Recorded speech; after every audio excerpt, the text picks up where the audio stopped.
Good morning. आज हम हमारे जो कल का टॉपिक था बंगाल, उसी को ही आगे बढ़ाएंगे।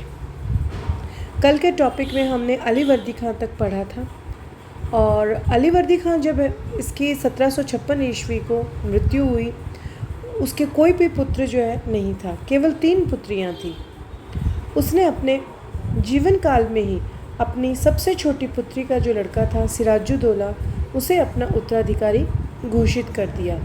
परंतु उसके निर्णय से सिराजुद्दौला के विरोधियों को संतोष नहीं हुआ। अली वर्दी खां की सबसे बड़ी लड़की जो थी घसीटी बेगम थी, वह भी इसका विरोध कर रही थी। इसी तरह से घसीटी बेगम का दीवान राजवल्लभ जो था, जो कि काफ़ी चतुर और योग्य राजनीतिज्ञ था, वह भी घसीटी बेगम का पूरा सहयोग दे रहा था।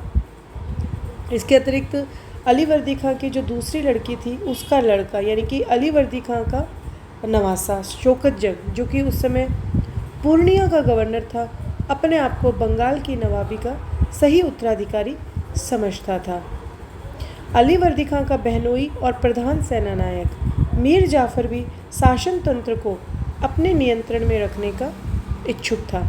इस प्रकार सिराजुद्दौला को अपने ही संबंधियों से सुलझना था। अली वर्दी खां की मृत्यु के बाद सिराजुद्दौला का राज्याभिषेक जो है वो बिना किसी विघ्न और बाधा के संपन्न हो गया। परंतु इसके तत्काल बाद सिराजुद्दौला ने अपनी बड़ी मौसी घसीटी बेगम को छल कपट से बंदी बना लिया। इसी प्रकार उसने शौकत जंग के विरुद्ध भी सैनिक कार्यवाही करके उसे अपनी अधीनता स्वीकार करने के लिए विवश कर दिया। अंग्रेज इतिहासकार जो हैं, उनके अनुसार अंग्रेज़ों और सिराजुद्दौला के मध्य जो संघर्ष हुआ, उसका मुख्य कारण सिराजुद्दौला की विलासिता, क्रूरता, अत्याचार इत्यादि थे। इसके अतिरिक्त इन विद्वानों का यह भी मत है कि सिराजुद्दौला को नवाबी से हटाने के लिए कुचक्र और षड्यंत्र चल रहे थे। अंग्रेज़ों ने भी अपनी सुरक्षा के निमित्त सिराजुद्दौला के विरोधियों को सहयोग प्रदान कर दिया, क्योंकि नवाब सिराजुद्दौला शुरू से ही अंग्रेज़ों से घृणा करता था। परंतु आज के जो इतिहासकार हैं, उनकी मान्यता है कि सिराजुद्दौला के शासन और उसके समकालीन अन्य भारतीय शासकों के शासन में कोई अंतर नहीं था। दोनों के मध्य जो संघर्ष था, उसके कारण कुछ दूसरे ही थे, जो कि इस प्रकार थे। सबसे पहले कारण में हम राजनीतिक कारणों को ले सकते हैं। सिराजुद्दौला ने नवाब बनते ही अपनी सत्ता को सुदृढ़ बनाने का प्रयत्न किया, जबकि उसके विरोधी जैसे कि घसीटी बेगम और उसका दीवान राजवल्लभ, शौकत जंग तथा मीर जाफ़र आदि उसको नवाबी से हटाने के लिए षड्यंत्र रच रहे थे। सिराजुद्दौला को ऐसा अनुभव हुआ कि अंग्रेज व्यापारी उसकी सत्ता की अवज्ञा ही नहीं कर रहे हैं, अपितु उसके विरोधियों के साथ सांठगांठ करके उन्हें सहयोग और प्रोत्साहन भी दे रहे हैं। अतः सिराजुद्दौला ने अंग्रेज़ों के प्रभाव को कम करने का प्रयास किया। दूसरी तरफ अंग्रेज़ों का विश्वास था कि भावी संघर्ष में नवाब हार जाएगा, इसलिए उन्होंने उसके विरोधियों का साथ दिया ताकि भविष्य में उन्हें अधिक व्यापारिक और राजनीतिक सुविधाएं उपलब्ध हो सकें। दूसरा कारण नवाब के प्रति अंग्रेज़ों की अशिष्टता। भारत में सदा से ये परंपरा चली आ रही है कि जब कोई व्यक्ति नया शासक बनता है, तब उसके राज्याभिषेक के अवसर पर उसके प्रति सम्मान प्रदर्शित करने की दृष्टि से प्रतिष्ठित नागरिक, अधिकारी एवं जमींदार लोग उसे मूल्यवान भेंट इत्यादि प्रदान करते हैं। सिराजुद्दौला के राज्याभिषेक के अवसर पर अंग्रेज अधिकारी जानबूझकर अनुपस्थित रहे और उन्होंने सिराजुद्दौला को भेंट भी नहीं दी। उनकी यह कार्यवाही एक प्रकार से नवाब के प्रति उनकी अशिष्टता थी। इस घटना के कुछ दिनों बाद ही जब सिराजुद्दौला ने अंग्रेज़ों की कासिम बाज़ार की फैक्ट्री जो थी उसको देखने की इच्छा व्यक्त की, तो अंग्रेज़ों ने उसे फैक्ट्री दिखाने से ही मना कर दिया। जब नवाब ने उनसे उनके व्यापार के बारे में जानकारी चाही, तब भी अंग्रेज़ों ने जानकारी देना उचित नहीं समझा।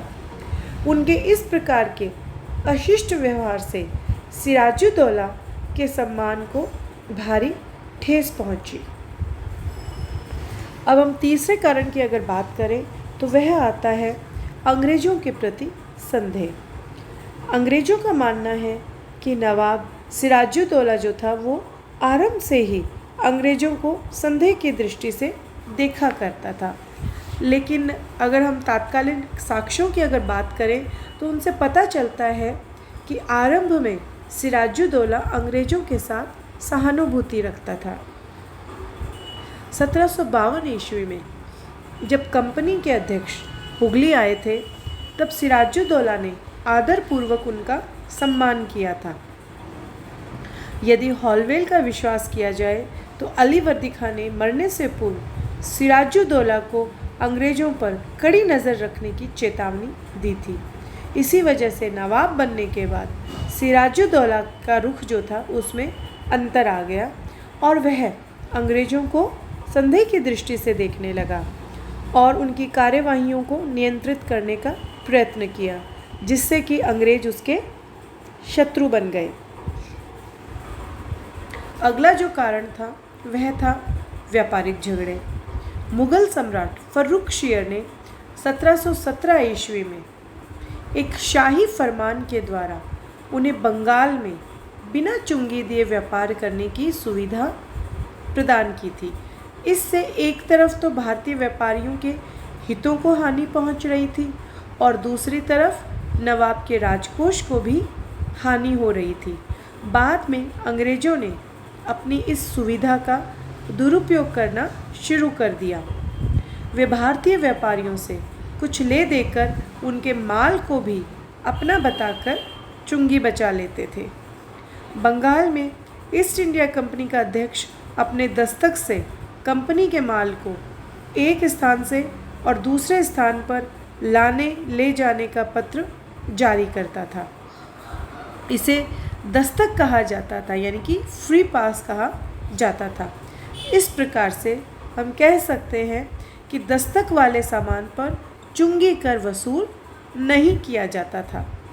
इस समय कंपनी के अधिकांश जो कर्मचारी थे वे भी अपना अपना निजी व्यापार करने लग गए थे, यानी कि कंपनी के व्यापार के अलावा वे अपना खुद का व्यापार भी करने लगे थे और ये लोग अपने व्यापार के सामान को भी कंपनी का बताकर चुंगी बचा लेते थे।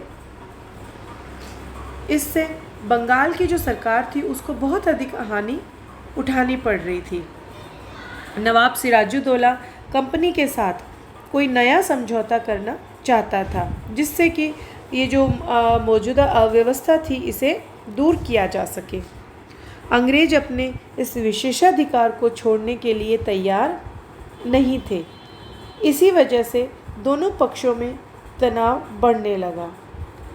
इस प्रकार हम कह सकते हैं कि दोनों के मध्य संघर्ष का मूल कारण जो है वो यही था। अगला कारण हम ये कह सकते हैं कि नवाब के जो शत्रु थे उनको संरक्षण देना अंग्रेज़ों के द्वारा। अंग्रेज़ों की जो कलकत्ता बस्ती थी वो नवाब के शत्रुओं तथा राजद्रोहियों के लिए आश्रय स्थल बनी हुई थी।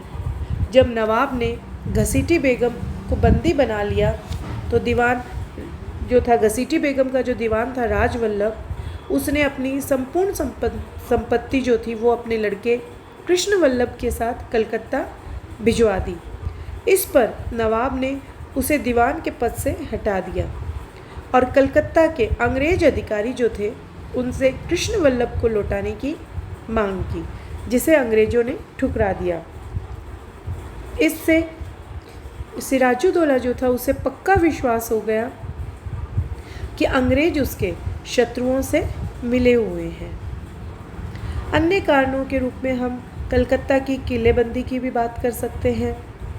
सिराजुद्दौला के नवाब बनते ही यूरोप में इंग्लैंड और फ्रांस में युद्ध छिड़ने की संभावना बढ़ गई थी। इसी वजह से भारत में स्थित दोनों कंपनियों में भी वापस से सशस्त्र संघर्ष की आशंका उत्पन्न हो गई, जिसके परिणाम स्वरूप दोनों ने बंगाल में अपने अपने स्थानों की किलेबंदी करना और सैनिकों की संख्या बढ़ाना जो है वो शुरू कर दिया। नवाब ने दोनों को आदेश दिया कि वे अपने स्थानों की किलेबंदी के काम को तुरंत बंद कर दें। फ्रांसीसियों ने तो नवाब के आदेश को मान लिया, लेकिन अंग्रेज़ों ने आदेश की परवाह नहीं की। वे उस समय कलकत्ता के चारों तरफ एक खाई खुदवा रहे थे।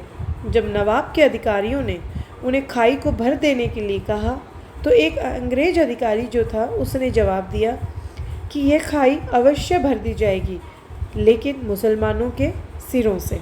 जब सिराजुद्दौला को उनकी इस उद्दंडता की सूचना दी गई, तो उसने अंग्रेज़ों को सबक सिखाने का फैसला कर लिया।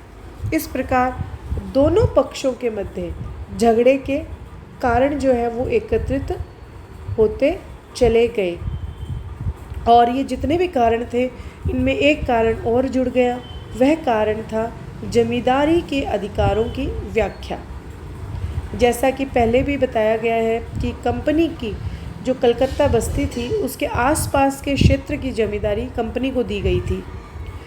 नवाब का मानना था कि जमींदार उसका प्रतिनिधि मात्र है और उसका काम नवाब की तरफ से जमींदारी क्षेत्र से राजस्व वसूल करना है तथा शांति और व्यवस्था को कायम रखना है।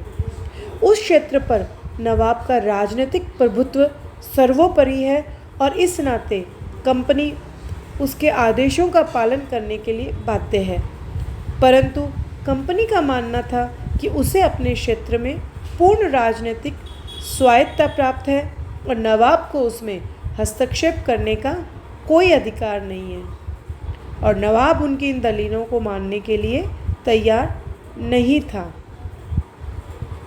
ऐसी स्थिति में सिराजुद्दौला के लिए अपने सम्मान की रक्षा के लिए सैनिक कार्यवाही के अलावा कोई भी अन्य विकल्प शेष नहीं रहा।